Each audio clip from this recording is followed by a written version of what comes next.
Good day everyone, I am Duna Cruza from BSN Mathematics 2-1. Today, together with my group mates, we are discussing about discrete probability distributions. So, we have here our objectives.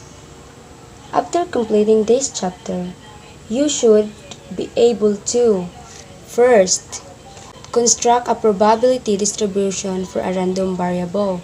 Second, find the mean, variance, standard deviation, and expected value for a discrete random variable. Third, find the exact probability of X successes and N trials of a binomial experiment. Fourth, find the mean, variance, and standard deviation for the variable of a binomial distribution. And fifth, find probabilities for outcomes of variables using the Poisson, hypergeometric, and multinomial distributions. Many decisions in business, insurance, and other real-life situations are made by assigning probabilities to all possible outcomes pertaining to the situation and then evaluating the results. For example, a saleswoman can compute the probability that she will make 0, 1, 2, or 3 or more sales in a single day. An insurance company might be able to assign probabilities to the number of vehicles a family owns. A self-employed speaker might be able to compute the probabilities for giving 0, 1, 2, 3, or 4 or more speeches each week. Once these probabilities assigned, statistics such as mean, variance, and standard deviation can be computed for these events. With these statistics, various decisions can be made. The saleswoman will be able to compute the average number of sales she makes per week, and if she is working on commission, she will be able to approximate her weekly income over a period of time, say monthly. The public speaker will be able to plan ahead and approximate his average income and expenses. The insurance company can use its information to design special computer forms and programs to accommodate its customers' future needs. This chapter explains the concepts and applications of what is called a probability distribution. In addition, special probability distributions such as binomial, multinomial, Poisson, and hypergeometric distributions are explained. Before probability distribution is defined formally, the definition of a variable is reviewed. A variable was defined as a characteristic or attribute that can assume different values. Various letters of the alphabet such as X, Y, or Z are used to represent variables. Since the variable in this chapter are associated with probability, they are called random variables. For example, if a die is rolled, a letter such as X can be used to represent the outcomes. And the value that X can assume is the 1, 2, 3, 4, 5, or 6, corresponding to the outcomes of rolling a single die. If two coins are twos, a letter say Y can be used to represent the number of heads, in this case 0, 1, or 2. As another example, if the temperature at 8 a.m. is 43 degree and at noon it is 53 degree, then the values T that the temperature assumes are said to be random since they are due to various atmospheric conditions at the time the temperature was taken. Random variable. A random variable is a variable whose values are determined by chance. If a variable can assume only a specific number of values, such as the outcomes for the roll of a die or the outcomes for the toss of a coin, then the variable is called a discrete variable. To dig deeper what is discrete variables, I have here its definition. Discrete variables have a finite number of possible values or an infinite number of values that can be counted. The word counted means that they can be enumerated using the numbers 1, 2, 3, and so on. For example, the number of joggers in Riverview Park each day. Another example is the number of phone calls received after a TV commercials. So the procedure shown here for constructing a probability distribution for a discrete random variable uses the probability experiment of tossing 3 coins. Recall that when 3 coins are tossed, the sample space is represented as TTT or the three-tailed, TTH, THT, HTT, HHT, HTH, THH, and 3H. And if x is the random variable for the number of heads, then x assumes the value 0, 1, 2, or 3. Probabilities for the values of x can be determined as follows. So makita diri nga nay nakabutang no heads. So tung puro tail, its probability is 1/8. Then 1 head 3/8, 2 heads 3/8, then sa 3 heads 1/8. Hence, the probability of getting no heads is 1/8, 1 head is 3/8, 2 heads is 3/8, and 3 heads is 1/8. From these values, the probability distribution can be constructed by listing the outcomes and assigning the probability of each outcome as shown here. Na nakaputang number of heads denoted as x. Muna 0, 1, 2, and 3. Then its probability sa 0, no heads, munang 1/8. Then sa 1, 3/8, which is munang 1 head. Then for number of heads, 2, 3/8, and 3 heads, probability 1/8. Muna ang naa sa table. A discrete probability distribution consists of the values a random variable can assume and the corresponding probabilities of the values. The probabilities are determined theoretically or by observation. The discrete probability distribution can be shown by using a graph or a table. Then the probability distributions can also presented by formula. Then I have here example number 1. The rolling a die. Construct a probability distribution for rolling a single die. Then since the sample space is 1, 2, 3, 4, 5, and 6, each outcome has the probability of 1/6. The distribution is as shown. Ipakita outcome, then the probability. So isa raman kaday ang atong gi-roll. So pareha sila tanan nga 1/6. So mauna ang gipakita sa the table. The probability distributions can be shown graphically by representing the values of x on the x-axis and the probabilities px of the y-axis. Example number 2. Tossing coins. Represent graphically the probability distribution for the sample space for tossing 3 coins. So, muna ang iyang table. The values that x or the number of heads assumes are located at the x-axis and the values for px probability are located on the y-axis.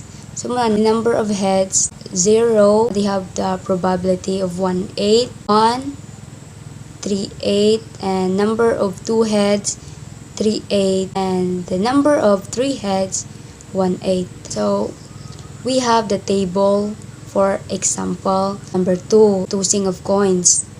Mao ni siya the 0 is aligned in 1/8. Kaya ang probability sa 0 is kasara. And for 1 head, aligned in 3/8. Then number of 2 heads aligned sa 3/8. And then number of 3 heads aligned in 1/8. Kay kasara ni balik ang 3 heads.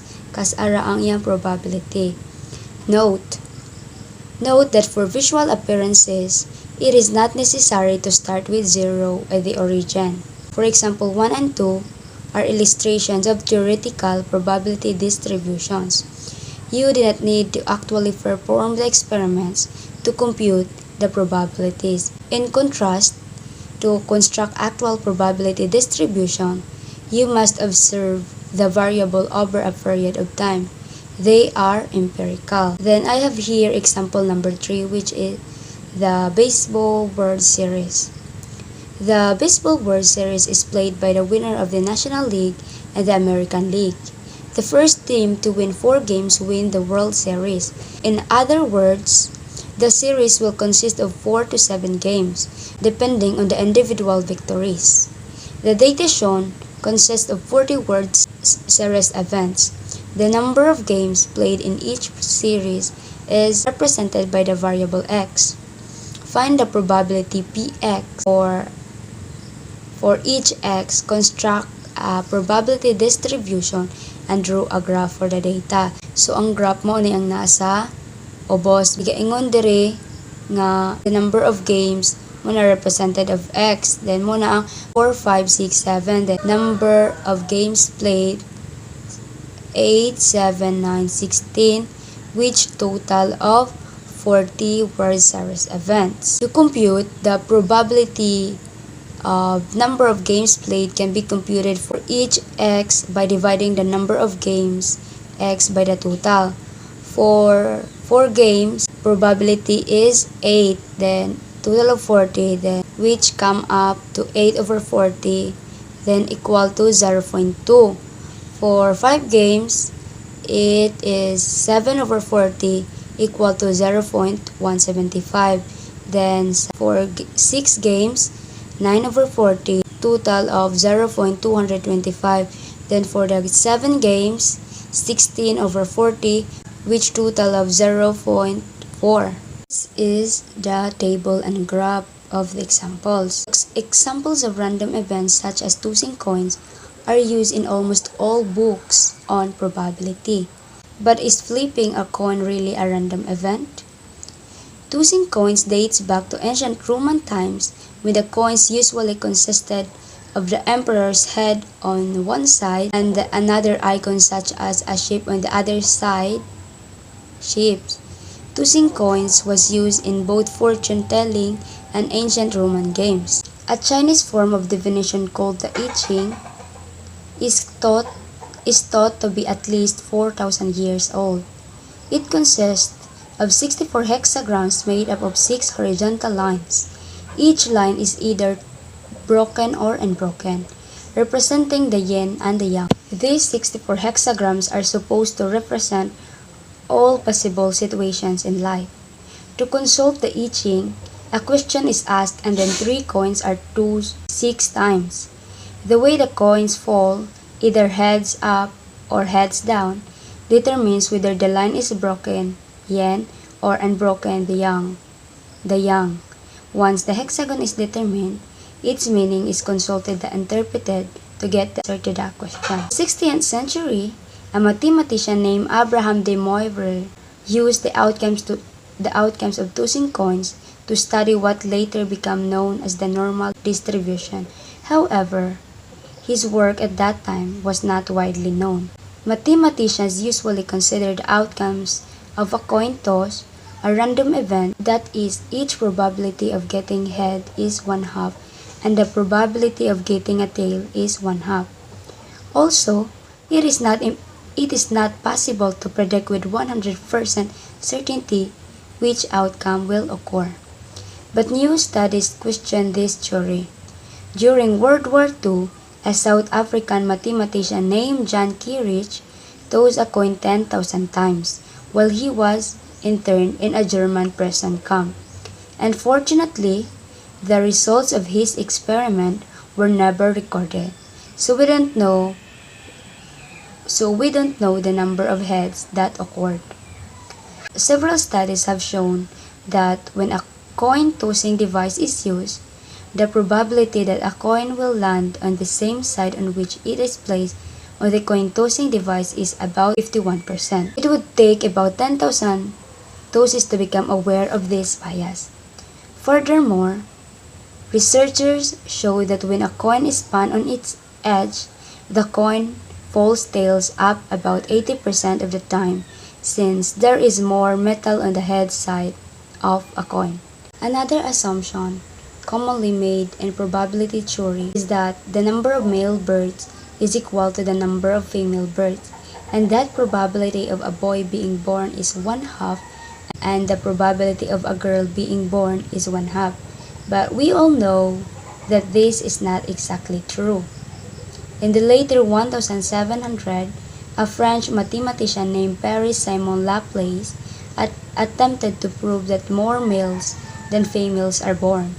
He used records from 1745 to 1770 in Paris and showed that the percentage of females born was about 49%, although this percentage varies somewhat from location to location.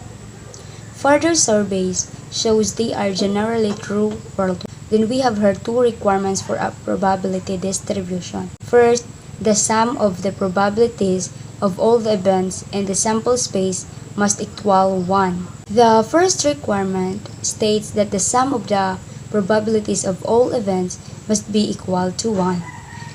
This sum cannot be less than 1 or greater than 1 since the sample space includes all possible outcomes of the probability experiment. Then, second, the probability of each event is the sample space must be between or equal to 0 and 1. Second requirements stated that the probability of any individual event must be a value from 0 to 1. The reason is that the range of the probability of any individual value can be 0, 1, or any value between 0 and 1. A probability cannot be a negative number or greater than 1. To test whether you understand the probability distribution, determine whether each distribution is a probability distribution. The answer for number 1 is no, because it is not a probability distribution since the probability cannot be negative or greater than 1. In B, it is a probability distribution as well as in C.